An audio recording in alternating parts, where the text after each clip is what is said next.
After the last PlayStation showcase, besides all the trailers that weren't exclusive to the console but somehow made it to the showcase, it's safe to say that PlayStation is about to pick up the pace as far as upcoming games and pushing the future of the PlayStation 5.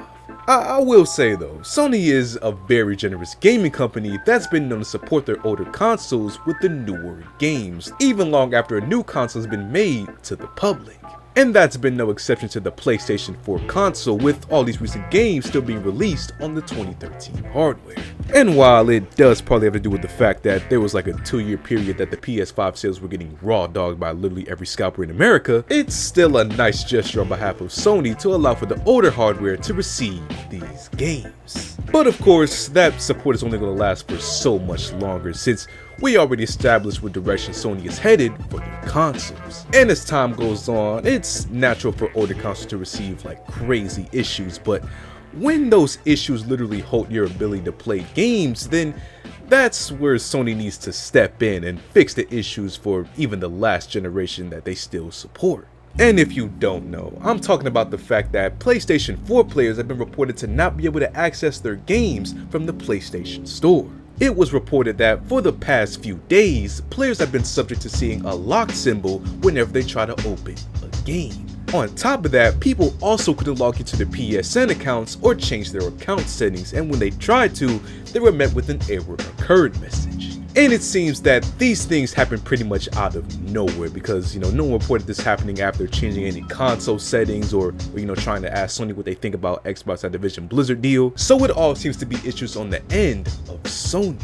Fortunately though, with this report being a few days old, the community has since found a plethora of workarounds to fix the issue and access your games that doesn't require much effort. And these solutions include restoring licenses in the account management settings, ending and restarting the console's network connection, manually updating the console's DNS settings, and other solutions with variations of what I already just said. All easy to do and pretty straightforward, but it should be noted that even with these fixes, some people still didn't fix the problem that they were facing.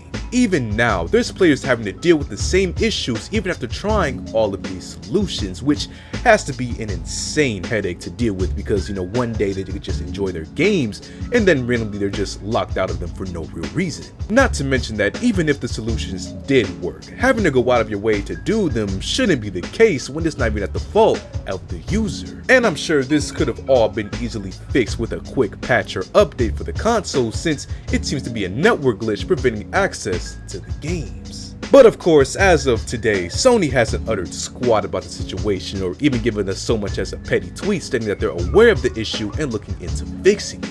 I'm sure they'll eventually get to it though, since Sony is known to give rotational updates even for consoles as old as the PS3. Something I talked about not too long ago, you should go ahead and check that out. And they also know that a large chunk of their player base still hasn't upgraded to the latest gen hardware, since we still have games releasing this year on the older console. So hopefully anyone facing this problem can, hold tight for just a bit longer, because given the current situation, there's no way that PlayStation just lets this issue fly under their radar for much longer. However, if you ask me, the timing of this situation is a bit interesting, given that it won't be long until the reveal of the PlayStation's cheaper version of the PS5, so, not to get all conspiracy theorists on y'all, but, isn't it a little bit coincidental that the PS4 is starting to fuck up right before the PS5 Slim?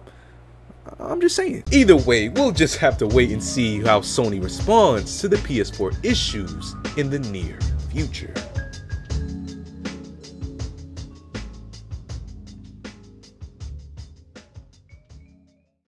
So what do you guys think about the PS4 and these glitches, man? Feel free to leave a comment down below. And as always, leave a like on the video, subscribe, and I'll see you on the next one.